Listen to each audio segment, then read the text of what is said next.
പുരുഷന്മാരായിട്ട് കൂട്ടുകാരില്ലാത്ത ladies without മെഹറം കാറ്റഗറിയിൽ കേരളത്തിൽ നിന്നാണ് ഏറ്റവും കൂടുതൽ ഹജ്ജിന് പോകുന്നത്. അവരെല്ലാം പോകുമ്പോൾ ഇത്തവണ അവരോടൊപ്പം 90-ലധികം ഹാദിമുൽ ഹജ്ജാൻ സംസ്ഥാന ഗവൺമെൻറ് ശുപാർശ ചെയ്ത് അവരും ഈ ഹാജിമാരെ അനുഗമിക്കുകയാണ്. കേരളത്തിൽ നിന്ന് സംസ്ഥാന ഹജ്ജ് കമ്മിറ്റി വഴി വിശുദ്ധ ഹജ്ജ് കർമ്മത്തിന് പുറപ്പെടുന്ന തീർത്ഥാടകരുടെ ആദ്യ സംഘം ഇന്ന് അർദ്ധരാത്രിക്കു ശേഷം കരിപ്പൂരിൽ നിന്ന് യാത്ര തിരിക്കും. ചൊവ്വാഴ്ച പുലർച്ചെ 12:05 കേരളത്തിൽ നിന്നുള്ള ആദ്യ ഹജ്ജ് വിമാനം. എയർ ഇന്ത്യ എക്സ്പ്രസിന്റെ IX3011 നമ്പർ വിമാനത്തിൽ 166 തീർത്ഥാടകരാണ് പുണ്യഭൂമിയിലേക്ക് യാത്ര തിരിക്കുന്നത്. ആദ്യ വിമാനം പുലർച്ചെ 3:50 ജിദ്ദയിലെത്തും. ചൊവ്വാഴ്ച രാവിലെ 8-നും വൈകിട്ട് 3-നും രണ്ടാമത്തെയും മൂന്നാമത്തെയും വിമാനങ്ങൾ 166 വീതം യാത്രക്കാരുമായി തിരിക്കും. ആകെ 498 ഹാജിമാരാണ് ആദ്യ ദിവസം കരിപ്പൂരിൽ നിന്ന് യാത്രയാകുന്നത്. ഈ വർഷത്തെ സംസ്ഥാന ഹജ്ജ് ക്യാമ്പിന് കരിപ്പൂർ ഹജ്ജ് ഹൗസിൽ തുടക്കമായി. തിങ്കളാഴ്ച രാവിലെ മുതൽ തീർത്ഥാടകർ ക്യാമ്പിലെത്തി തുടങ്ങി. വിമാനത്താവളത്തിലെ എയർലൈൻ കൗണ്ടറിൽ ലഗേജുകൾ കൈമാറിയ ശേഷമാണ് ഹജ്ജ് കമ്മിറ്റി ഏർപ്പെടുത്തിയ പ്രത്യേക ബസ്സുകളിൽ ക്യാമ്പിലെത്തിയത്. ജൂൺ 9 വരെയുള്ള 20 ദിവസം കോഴിക്കോട് എംബാർക്കേഷനിലെ ഹജ്ജ് ക്യാമ്പ് തുടരും. ഹജ്ജ് ക്യാമ്പിന്റെ ഉദ്ഘാടനം സംസ്ഥാന കായിക ന്യൂനപക്ഷ ക്ഷേമ ഹജ്ജ് വഖഫ് വകുപ്പ് മന്ത്രി വി അബ്ദുറഹ്മാൻ നിർവഹിച്ചു. സംസ്ഥാന ഹജ്ജ് committee chairman C Muhammad Faizi അധ്യക്ഷതയും വഹിച്ചു. TV ഇബ്രാഹിം MLA ആമുഖ പ്രസംഗവും നടത്തി. ഹജ്ജ് കമ്മിറ്റി അംഗം അഡ്വക്കേറ്റ് P മൊയ്തീൻ കുട്ടി സ്വാഗതവും അംഗം മുഹമ്മദ് റാഫി നന്ദിയും പറഞ്ഞു.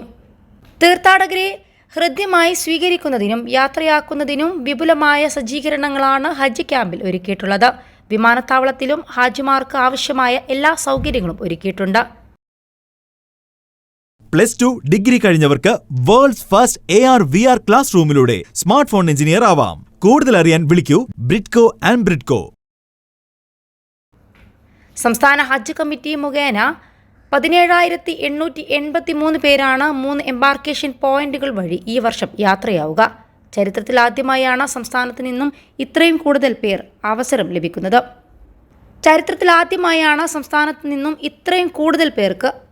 ലഭിക്കുന്നത്. ആകെ തീർത്ഥാടകരിൽ 7,279 പേർ പുരുഷന്മാരും 10,604 പേർ സ്ത്രീകളുമാണ്. കൂടാതെ 2 വയസ്സിന് താഴെയുള്ള 8 കുഞ്ഞുങ്ങളും ഇതിൽ ഉൾപ്പെടും. കോഴിക്കോട് എംബാർക്കേഷൻ വഴി 10,430 പേരും, കൊച്ചി വഴി 4,273 പേരും, കണ്ണൂർ വഴി 3,135 പേരുമാണ് യാത്ര തിരിക്കുന്നത്. പരിശ്രമമുണ്ടായി. ഭരണകർത്താക്കൾ, ജനപ്രതിനിധികൾ, നമ്മുടെ സാമൂഹിക സംഘടനകൾ, ഹജ്ജ് കമ്മിറ്റി അതിൻ്റെ മുന്നിൽ നിന്നുകൊണ്ട് നടത്തിയ പരിശ്രമം പാർലമെൻറ്റിനകത്തും ഒക്കെ ആ വിഷയങ്ങളൊക്കെ ബന്ധപ്പെട്ടിട്ട് ഉടലിൽപ്പെട്ട ഒരാളാണ് ഈ എളിയവനും.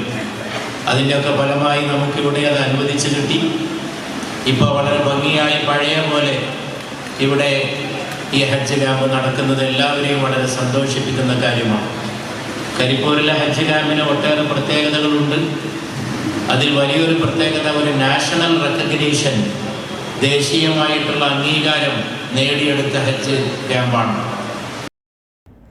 സംസ്ഥാനത്ത് നിന്നുള്ള 37 പേർ ബാംഗ്ലൂർ, 5 പേർ ചെന്നൈ, 3 പേർ മുംബൈ എംബാർക്കേഷൻ പോയിന്റുകൾ വഴിയാണ് പുറപ്പെടുക.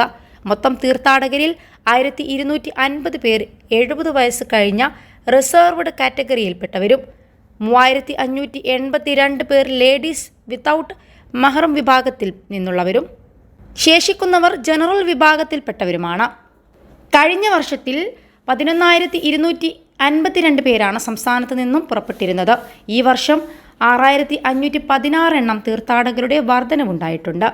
ക്യാമ്പിൽ സ്ത്രീകൾക്കും പുരുഷന്മാർക്കും താമസം, ഭക്ഷണം. 21 ലക്ഷത്തോളം സന്തുഷ്ടരായ ഉപഭോക്താക്കളും 2 ലക്ഷത്തോളം തിമിര ശസ്ത്രക്രിയകളും പൂർത്തിയാക്കിയ മലബാറിലെ ഏക കണ്ണാശുപത്രി Al Salama high hospital, hospital road, Perinthalmanna. പ്രാഥമിക ആവശ്യം, പ്രാർത്ഥന എന്നിവക്കായി പ്രത്യേകമായ ഹാളുകൾ സൗകര്യപ്പെടുത്തിയിട്ടുണ്ട്. തീർത്ഥാടകർക്ക് യാത്രാരേഖകളും യാത്രാ നിർദ്ദേശങ്ങളും ക്യാമ്പിൽ വെച്ച് നൽകും. വിമാനം പുറപ്പെടുന്നതിൻ്റെ 4 മണിക്കൂർ മുമ്പ് തീർത്ഥാടകരെ പ്രത്യേക ബസ്സിൽ എയർപോർട്ടിലെത്തിക്കും. എമിഗ്രേഷൻ നടപടികൾ വേഗത്തിലാക്കാൻ കൂടുതൽ കൗണ്ടറുകളും സജ്ജീകരിച്ചിട്ടുണ്ട്. തീർത്ഥാടകരുടെ സുരക്ഷയ്ക്കും പരിസരത്തെ ഗതാഗത നിയന്ത്രണങ്ങൾക്കുമായി എയർപോർട്ടിലും ഹജ്ജ് ക്യാമ്പിലും പോലീസ് സേനയെയും പ്രത്യേകമായി വിന്യസിച്ചിട്ടുണ്ട്. തീർത്ഥാടകർ ക്യാമ്പിൽ റിപ്പോർട്ട് ചെയ്യുന്നത് മുതൽ വിമാനം കയറുന്നതുവരെ വോളണ്ടിയർമാരുടെ മുഴുവൻ സമയ സേവനവുമുണ്ട്. തീർത്ഥാടകരുടെ അടിയന്തര മെഡിക്കൽ ആവശ്യത്തിനായി വിവിധ മെഡിക്കൽ വിഭാഗങ്ങളുടെ 24 മണിക്കൂർ സേവനവും ലഭ്യമാണ്. ഫയർ ആൻഡ് റെസ്ക്യൂ, ആംബുലൻസ് സേവനവും സജ്ജമാണ്. എയർ ഇന്ത്യ എക്സ്പ്രസിൻ്റെ 166 പേർക്ക് സഞ്ചരിക്കാവുന്ന 59 വിമാനങ്ങളാണ് കരിപ്പൂരിൽ നിന്നും ഇതുവരെ ഷെഡ്യൂൾ ചെയ്തിട്ടുള്ളത്. കാത്തിരിപ്പ് പട്ടികയിൽ നിന്നും ഇതിനകം അവസരം ലഭിച്ചവർക്കുള്ള അധിക വിമാനവും ജൂൺ 9 മുമ്പുള്ള ഷെഡ്യൂളിൽ ഉൾപ്പെടുത്തും. ദിനേന 3 വിമാനങ്ങളാണ് കോഴിക്കോട് നിന്നും സർവീസ് നടത്തുക. ജൂൺ 8 4 വിമാനങ്ങൾ ഷെഡ്യൂൾ ചെയ്തിട്ടുണ്ട്. ജൂലൈ 1 മുതൽ 22 വരെയുള്ള കാലയളവിൽ മദീന വഴിയാണ് കേരളത്തിൽ നിന്നുള്ള ഹാജിമാരുടെ മടക്കയാത്ര ഷെഡ്യൂൾ ചെയ്തിരിക്കുന്നത്. മെയ് 26 കൊച്ചിയിൽ നിന്നുള്ള ആദ്യ ഹജ്ജ് വിമാനം. ജൂൺ 1 കണ്ണൂരിൽ നിന്നും യാത്ര തുടങ്ങും. സൗദി അറേബ്യൻ എയർലൈൻസ് ആണ് ഈ 2 കേന്ദ്രങ്ങളിൽ നിന്നും സർവീസ് നടത്തുക. കൊച്ചിയിൽ നിന്നും ജൂൺ 9 വരെ 17 സർവീസുകളും കണ്ണൂരിൽ നിന്നും 9 വിമാനങ്ങളുമാണ് ഷെഡ്യൂൾ ചെയ്തിട്ടുള്ളത്. ആതിഥേയ പ്രവർത്തനവും സേവന പ്രവർത്തനങ്ങൾ കൊണ്ടാണ് ഹാജിമാർക്ക് എല്ലാ സൗകര്യങ്ങളും ചെയ്തു വരുന്നത്. ഇപ്രാവശ്യവും അങ്ങനെ തന്നെ എല്ലാ സൗകര്യങ്ങളും ഒരുക്കാൻ വേണ്ടി ഇവിടെ എല്ലാവരും ശ്രമിച്ചിട്ടുണ്ട്. കൂട്ടത്തിൽ ഞങ്ങൾ എല്ലാവരും എല്ലാവിധ പിന്തുണയും നൽകിക്കൊണ്ടിരിക്കുന്നു. ഈ സമയത്ത് സുദീർഘമായി സംസാരിക്കുന്നത് അനുചിതമാണെന്ന് എനിക്കറിയാം. എല്ലാ കാര്യങ്ങളും ബഹുമാനപ്പെട്ട മന്ത്രി അദ്ദേഹത്തിൻ്റെ ഉദ്ഘാടന പ്രസംഗത്തിൽ പറഞ്ഞു. കേരളത്തിൽ നിന്ന് തന്നെ ഇത്രയധികം ഹാജിമാർ ഒറ്റയടിക്ക് അവസരം കിട്ടിയത് പിന്നെ ചരിത്രത്തിൽ ആദ്യമാണ്. ഇവിടെ നിന്ന് തന്നെ 11,000-ഓളം ഹാജിമാർക്കാണ് അവസരം കിട്ടിയിട്ടുള്ളത്.